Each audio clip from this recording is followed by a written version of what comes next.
P R Sivasankar, ആദ്യം അനാവശ്യ തെരഞ്ഞെടുപ്പ് എന്ന് പറഞ്ഞെടുത്ത് ഇപ്പോൾ 7 മാസം കൊണ്ട് വികസനം നടപ്പാക്കി തരാം എന്ന വാഗ്ദാനമാണ്.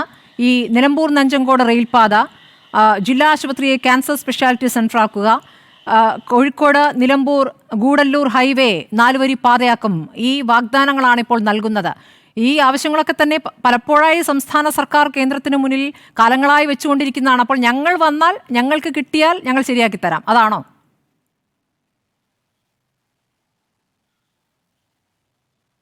ഈ വിഷയത്തിൽ എന്തിനാണ് സംസ്ഥാന സർക്കാർ കേന്ദ്ര സർക്കാരിന്റെ അടുത്ത് പോകുന്നത്? അവിടെ കെട്ടിടം പണിയാനായിട്ട് കേന്ദ്ര സർക്കാരിന്റെ അവകാശം വേണം. എനിക്ക് തോന്നുന്നില്ല അത്തരത്തിലുള്ള ഒരു ആവശ്യം സംസ്ഥാന സർക്കാർ ഉന്നയിക്കുമെന്ന് ഞാൻ വിശ്വസിക്കുന്നില്ല. ഉന്നയിച്ചെങ്കിൽ അത് തെറ്റായ കാര്യമാണ്. അത്തരം കാര്യം ഞാൻ വിശ്വസിക്കുന്നില്ല. പക്ഷേ ഒരു കാര്യം ഉറപ്പാണ്, രാജ്യത്തെ പൊതുവെ റെയിൽപാത ഞങ്ങൾ പറഞ്ഞിട്ടുണ്ടല്ലോ. ഞങ്ങൾ വർഷങ്ങളായിട്ട് പറയുന്ന കാര്യമാണ് റെയിൽവേ പാതകൾ.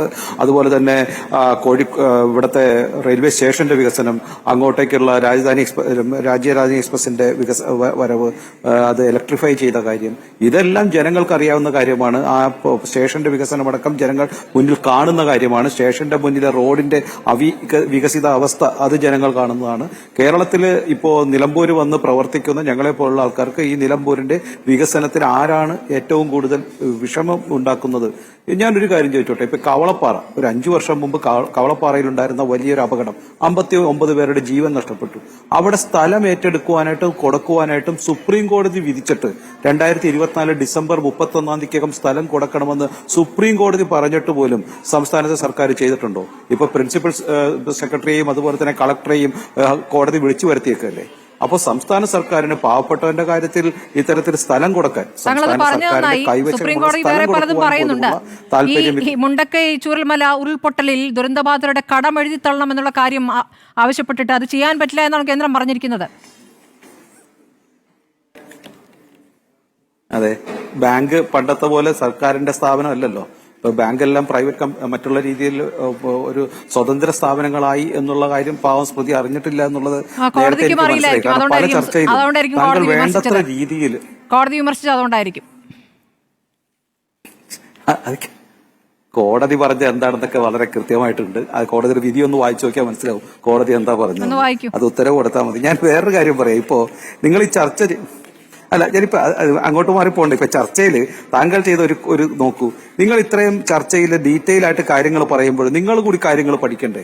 ഈ സംസ്ഥാനത്ത് ആദ്യമായിട്ട് ജമാഅത്തെ ഇസ്ലാമിയായിട്ട് എഗ്രിമെന്റ് ഉണ്ടാക്കിയതും തിരഞ്ഞെടുപ്പ് ചർച്ച നടത്തിയതും 1994, നേരത്തെ മുസ്ലിം ലീഗിന്റെ പ്രതിനിധി പറഞ്ഞു, 94 ഗുരുവായൂർ തെരഞ്ഞെടുപ്പിൽ പോസ്റ്റർ അടിച്ചിറക്കി. പി ടി കുഞ്ഞുമുഹമ്മദിന് തിരഞ്ഞെടുപ്പ് വിജയിക്കണമെന്ന് ജമാഅത്തെ ഇസ്ലാമിയുടെ പോസ്റ്റർ ഇറക്കിയില്ലേ? അതിന്റെ കോപ്പി താങ്കളുടെ ആർക്കൈവ്സിലുണ്ടാവുമല്ലോ, ഒന്ന് എടുത്തു നോക്ക്, പരിധിയെ കിട്ടും. അതുപോലെ തന്നെ ഇവിടെ 2006 VS അച്യുതാനന്ദൻ സർക്കാർ, ഇപ്പോ അരുണിന്റെ പാർട്ടിയുടെ അഖിലേന്ത്യാ സെക്രട്ടറി ശ്രീ ബേബി അന്ന് തിരഞ്ഞെടുക്കപ്പെട്ടിട്ട് അവിടുത്തെ വിദ്യാഭ്യാസ മന്ത്രിയായിരുന്നപ്പോൾ വിദ്യാഭ്യാസ സ്റ്റാൻഡിംഗ് കമ്മിറ്റിയിൽ ഇതിലാളെ പെടുത്തിയെന്ന് പറഞ്ഞ് BJP സമരം ചെയ്തില്ലേ?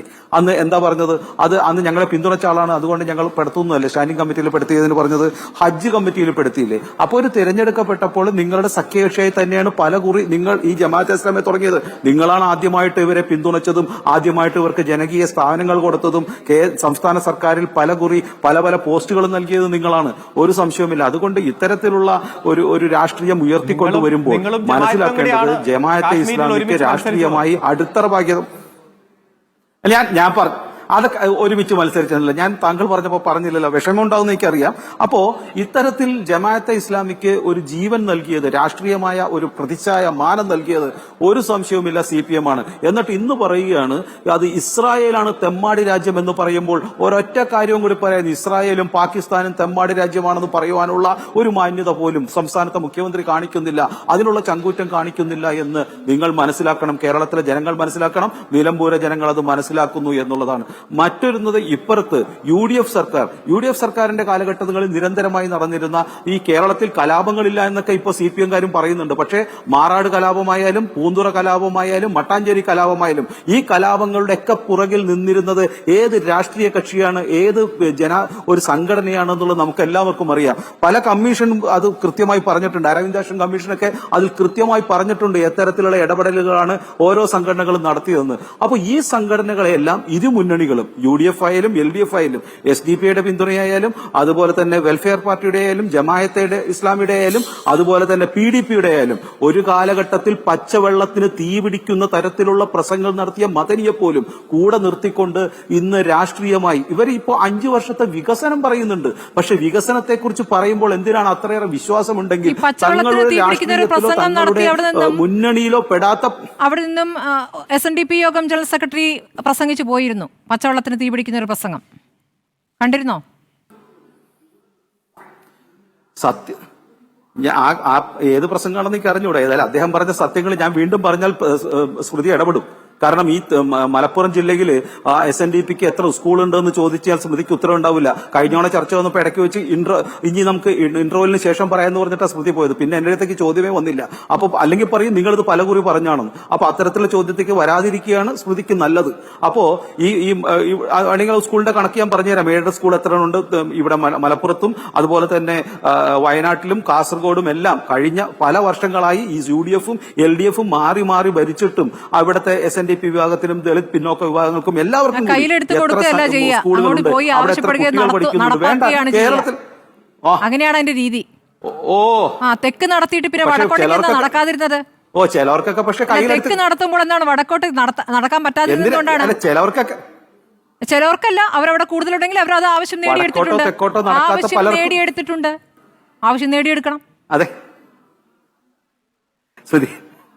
അല്ല, നിങ്ങളിപ്പോൾ ആർക്കെതിരെയാണ് പരാതിപ്പെടുന്നത്? ശ്രീ PR ശിവശങ്കർ വെള്ളാപ്പള്ളി ആദരിച്ചുകൊണ്ട് മുഖ്യമന്ത്രി പറഞ്ഞ കാര്യം കേട്ടിട്ടുണ്ടല്ലോ ഇല്ലേ? SNDP യോഗം ജനറൽ സെക്രട്ടറി സ്ഥാനത്ത് 30 വർഷം പൂർത്തിയാക്കിയപ്പോൾ അദ്ദേഹത്തെ എങ്ങനെയാണ് മുഖ്യമന്ത്രി പുകഴ്ത്തിയെന്ന് ഓർമ്മയില്ലല്ലോ. അവർക്ക് അങ്ങോട്ടും ഇങ്ങോട്ടും ഇല്ലാത്ത പരാതി എന്തിനാണ് നിങ്ങൾ എടുത്തു പറയുന്നത്, BJP എടുത്തു പറയുന്നത്? വെള്ളാപ്പള്ളി നടേശൻ സാറിന് ഇല്ലാത്ത പരാതി എനിക്ക് പറഞ്ഞൂടെ? അദ്ദേഹത്തിന് പല കാര്യം കൊണ്ട് പറയാണ്ടിരിക്കാം. അദ്ദേഹത്തെ SNDP നേതാവെന്ന നിലയിലും അദ്ദേഹത്തെ ഒരു സാമൂഹ്യ പുനരുദ്ധാരണ നേതാവെന്ന നിലയിലും സംസ്ഥാനത്തെ മുഖ്യമന്ത്രി ഉയർത്തി പറഞ്ഞാൽ ഞാനതിനെ എതിർക്കണം. അത് നല്ല കാര്യമല്ലേ? അത് ശരിയായ കാര്യമല്ലേ? സ്മൃതിക്ക് എതിരഭിപ്രായം ഉണ്ടോ? അദ്ദേഹം അങ്ങനെയല്ല എന്നുള്ള എതിരഭിപ്രായം ഉണ്ടോ?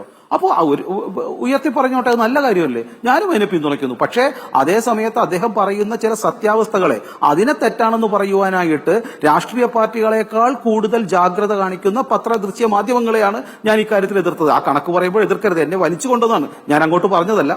എന്നോട് ആ കണക്ക് പറയിപ്പിക്കാൻ നിങ്ങൾ നിർബന്ധിതരായതാണ് എന്നൊരിക്കൽ കൂടി ഞാൻ പറയുന്നു. അപ്പോൾ ഞാൻ പറഞ്ഞു വന്നത് അരവിന്ദാക്ഷൻ കമ്മീഷന്റെ കാര്യമാണ്. ഇവിടെ കാലാകാലങ്ങളായി കേരളത്തിൽ നടന്ന 3 കലാപങ്ങളുടെയും കഥ നമുക്കറിയാം. ഞാനത് പറഞ്ഞ് കൂടുതൽ മത തീവ്രത പ്രകടിപ്പിക്കാൻ താല്പര്യപ്പെടുന്നില്ല. അത് കാരണം ഞാൻ അവിടെ നിർത്തുന്നു. എന്നെ കൊണ്ട് അത് പറയിപ്പിക്കുകയും ചെയ്യരുത്. അപ്പോൾ ഞാൻ സൂചിപ്പിച്ചു വരുന്നത്, ഇവിടെ വികസനത്തിന്റെ രാഷ്ട്രീയം പറയുമ്പോൾ ഇരു കക്ഷികളും PDPയെ പോലെ ജമാഅത്തെ ഇസ്ലാമിയെ പോലെ നിരന്തരമായി വലിയ രീതിയിൽ വർഗീയ രാഷ്ട്രീയം പറയുന്ന, നേരത്തെ 92-ൽ അത് ശ്രീ അരുൺ പറഞ്ഞതുപോലെ എങ്ങനെയാണോ മത തീവ്രവാദ രാഷ്ട്രീയത്തെ മുന്നോട്ട് വെച്ചുകൊണ്ട് ജനങ്ങളെ വിഘടിപ്പിക്കുവാൻ ശ്രമിച്ചത്, ഈ രാഷ്ട്രീയ കക്ഷികളെ ഇരു മുന്നണികളിലും കൂടെ നിർത്തുന്നു എന്നുള്ളത് നിലമ്പൂരെ ജനത മനസ്സിലാക്കും. അതുകൊണ്ട് മതേതരത്വം പുലരുവാൻ ആഗ്രഹിക്കുന്ന ഇരു മുന്നണികളിലെയും വലിയ ഒരു ജനവിഭാഗം ഈ സാമ്പ്രദായിക രാഷ്ട്രീയ കക്ഷികളുടെ തത്വാധിഷ്ഠിതമല്ലാത്ത നിലപാടിനെ ഇരു കക്ഷികളിലും ഞാൻ മനസ്സിലാക്കുന്നത് ഇപ്പൊ ഇന്ന് മുസ്ലിം ലീഗിന്റെ ഒരു പുതിയ ഒരു സംഭവം ഉണ്ടായിരിക്കുന്നു. KMCCയുടെ കുടുംബ സംഗമം മുസ്ലിം ലീഗ് ശക്തമായി എതിർത്തിട്ടും ഇന്ന് മുസ്ലിം ലീഗിന്റെ സംഗമം നടന്ന KMCCയുടെ കുടുംബ സംഗമം നടക്കുവാനുള്ള കോഴിക്കോട് അവിടെ തിരുവമ്പാടിയില് എങ്ങനെ നടക്കുന്നത്? അവിടെ PV അൻവറിനെ ഇടപെടുക്കാൻ ഉദ്ദേശിക്കുന്നു, അതല്ലെങ്കിൽ മറ്റു ചില കാര്യങ്ങൾ ഉണ്ടാകുന്നു. അതുകൊണ്ട് മുസ്ലിം ലീഗ് പറഞ്ഞിട്ടും KMCCയുടെ സമ്മേളനം അവിടെ നടക്കുന്നുണ്ടെങ്കിൽ മുസ്ലിം ലീഗിലടക്കം CPM-ലടക്കം അതുപോലെ തന്നെ കോൺഗ്രസിലടക്കം വലിയ രീതിയിൽ ഈ സംസ്ഥാനത്തെ രാഷ്ട്രീയ കക്ഷികളുടെ, അത് ശ്രീ പിണറായി വിജയന്റെ ആയാലും ഗോവിന്ദന്റെ ആയാലും സതീശന്റെ ആയാലും സണ്ണി ജോസഫിന്റെ ആയാലും തീരുമാനങ്ങൾക്കെതിരെ സാധാരണ ജനങ്ങൾ മുന്നോട്ട് വരുന്നു. സാമ്പ്രദായികമായ രാഷ്ട്രീയ പാർട്ടിയുടെ നിലപാടിനപ്പുറം ജനങ്ങൾ ഈ തിരഞ്ഞെടുപ്പിൽ ചിന്തിക്കും. അത് വികസനത്തിന് അനുകൂലമായിരിക്കും. ഇത്തരത്തിലുള്ള രാഷ്ട്രീയേതര നിലപാടുകൾ, അതല്ലെങ്കിൽ മതവിശ്വാസികളുടെ നിലപാടുകൾ എന്തായാലും BJPക്ക് അനുകൂലമായിരിക്കും. മതേതരത്വം നടപ്പാക്കാൻ BJP പിന്തുണയ്ക്കൂ എന്നുള്ളതാണ് ഇപ്പോൾ അദ്ദേഹം പറയുന്നത്.